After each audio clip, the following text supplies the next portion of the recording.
Okay, today we're going to be putting on a set of these, it's a 2-inch lift kit, well, leveling kit rather, for a GMC Sierra, same thing as the Silverado.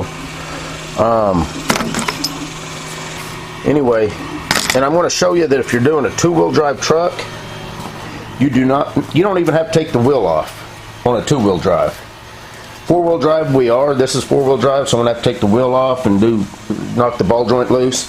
But I'm going to show you on a 2-wheel drive, all you have to do is disconnect the stabilizer bar link and the 2 bolts for the lower part of the strut, and you can pull the wheel down far enough to slide the little leveling kit here in and put your hardware in and tighten it up, and you're done. 2-wheel drive is super simple. So let me get the camera set up and we'll get started.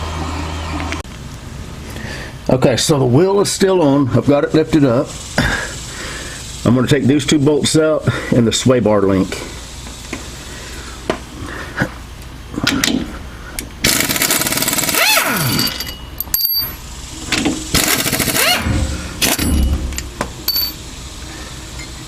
Sway bar link, you got to have a wrench. These are 15 millimeter. Both these bolts are 15 and the sway bar link's 15. So I'm just going to reach up here.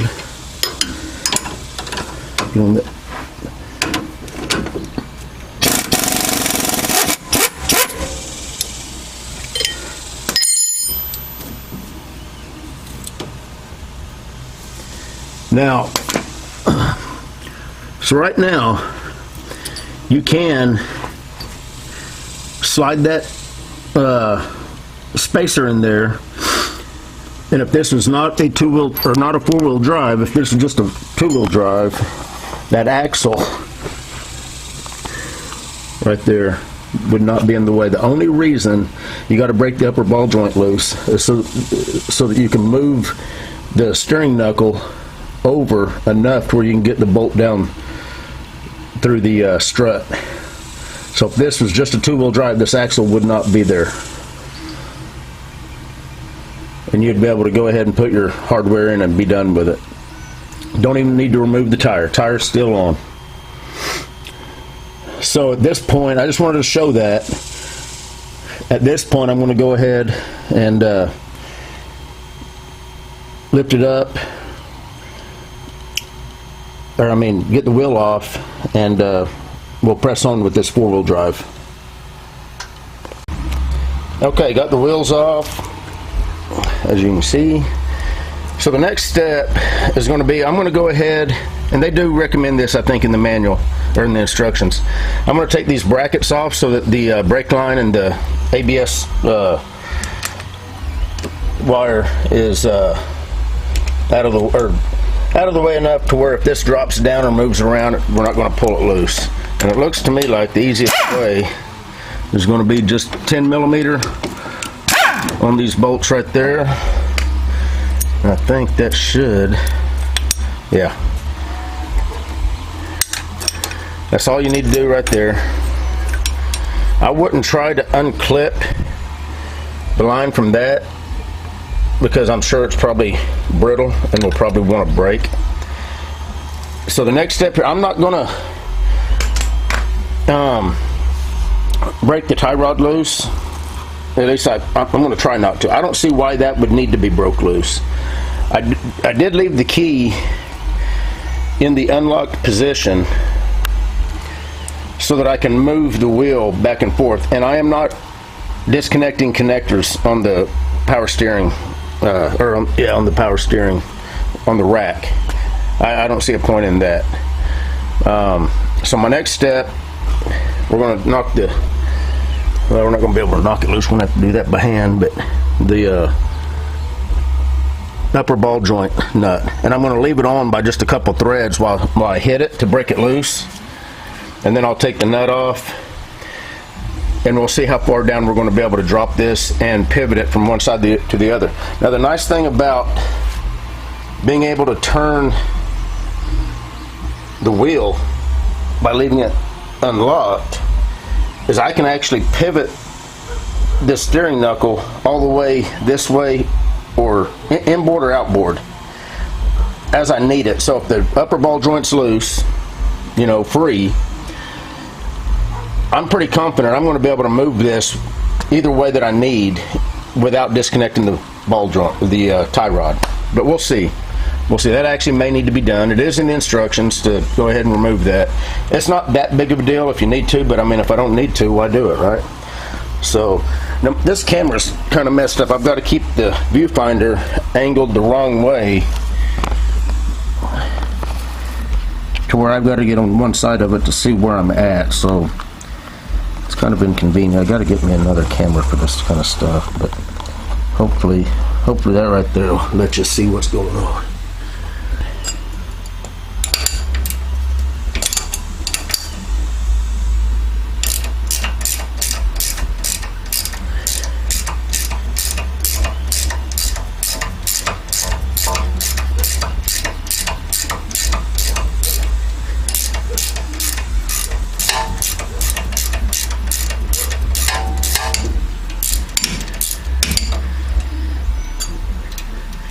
I'm going to leave that on with a couple threads. That way I can hit it right here with a hammer and knock it loose.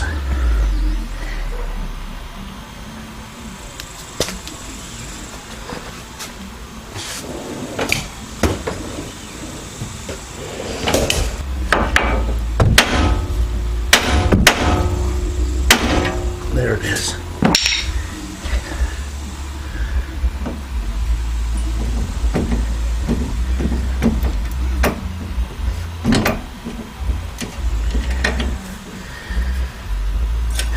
Make sure all your cables and hoses are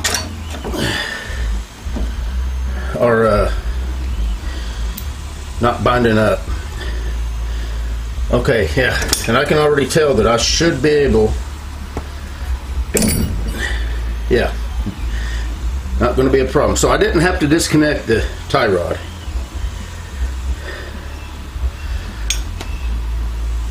So let me get the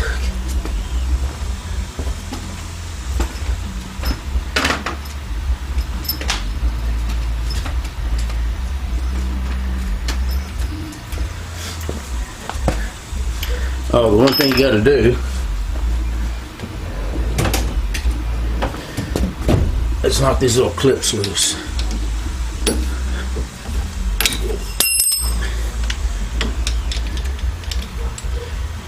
Okay. Now they tell you to loosen the upper part of the strut, and you can do that if it's easier for you. I'm pretty sure I'm going to be able to just push on this. And I've got an alignment punch. If I've got to use that, I'll use that. But first we're going to try to get one bolt in.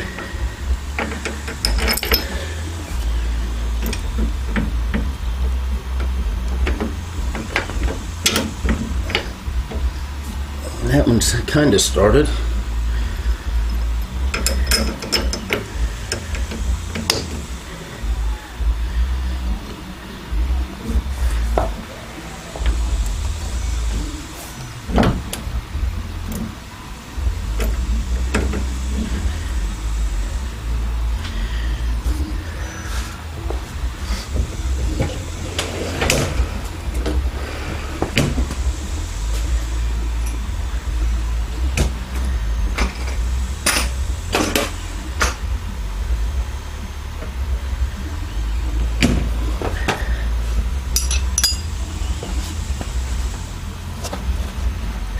Okay, you know, I'm going to take this one back out because I think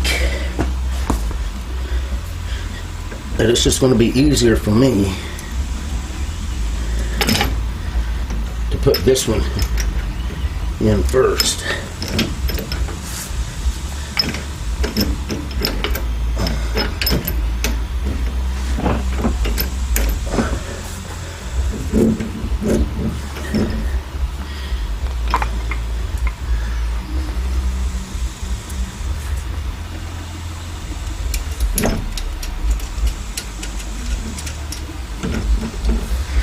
Okay.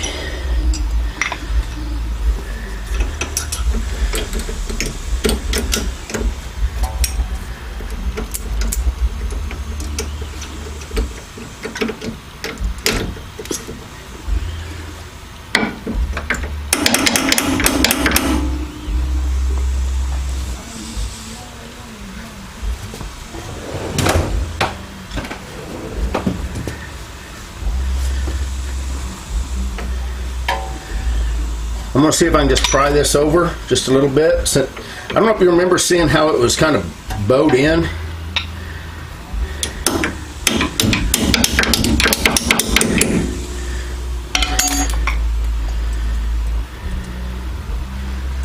But that kind of makes it kind of tough, just allowing the bolts to drop in. And I'm sure what that's from is whenever it pops out of the mold, as it cools off, it probably does that.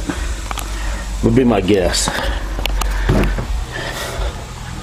So there it is. Tie rod's still hooked up. Still got plenty of slack in the wire and everything. And as you can see, I've got the bolt in. I do not have the upper strut loosened.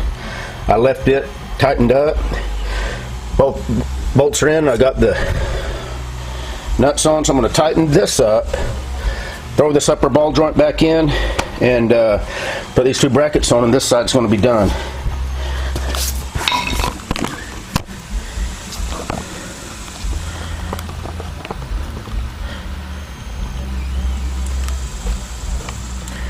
I hope I'm at a good angle for you guys there. I can't really.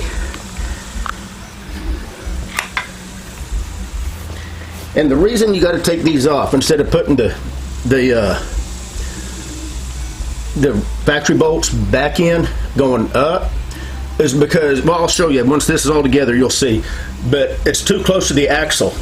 Whenever it's all said and done, it's really close to the axle, and putting the bolt, well, you couldn't put the factory bolts in anyway because you got an extra inch here, which the factory bolts are almost about an inch too long anyway.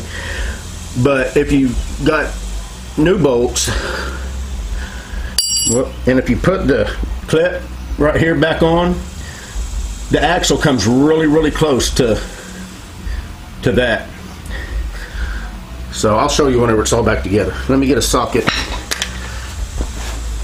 for those nuts and bolts.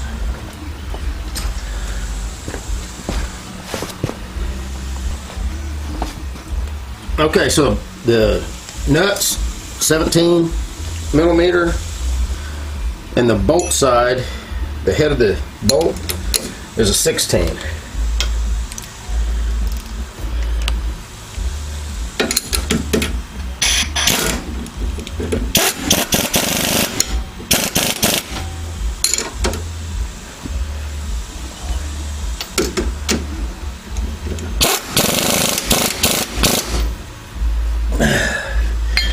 All right.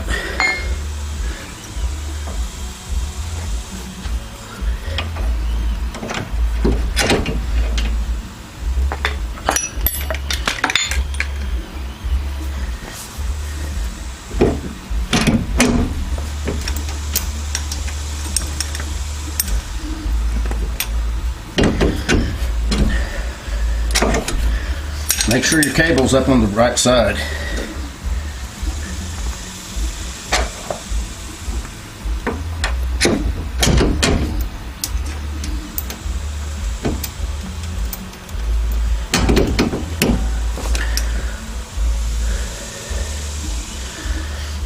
And hopefully the ball joint is still tight enough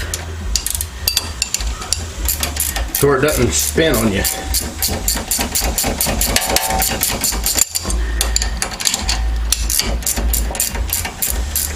Mine's spinning, so what I'm going to try to do,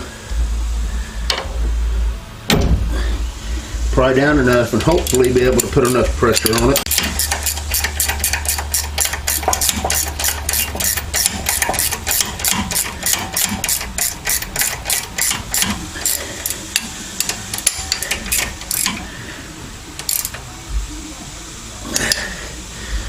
All right.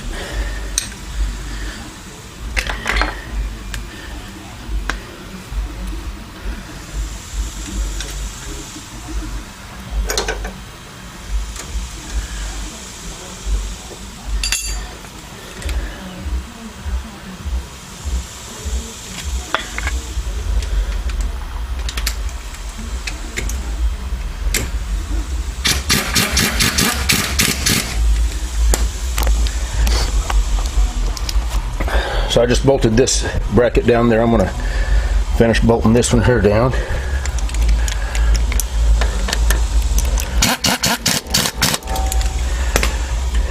Alright, this side's done.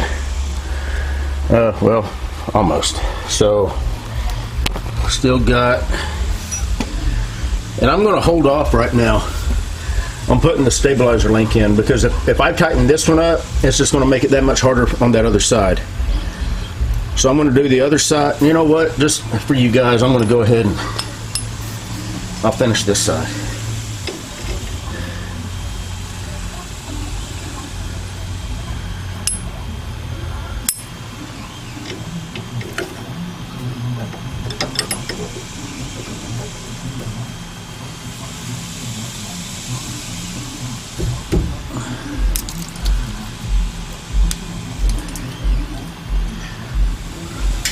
I don't even know if you guys can see that.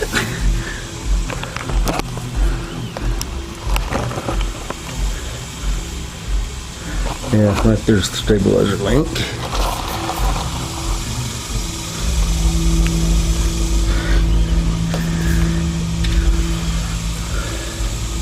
So I'm just going to pry down on the link a little bit and tap that bolt up enough where I can get a couple threads.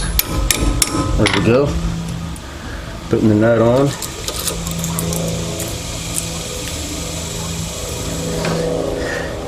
I'm not going to tighten this side up yet, because if I do, it brings that other side over there. It puts tension on it, and I don't want that right now.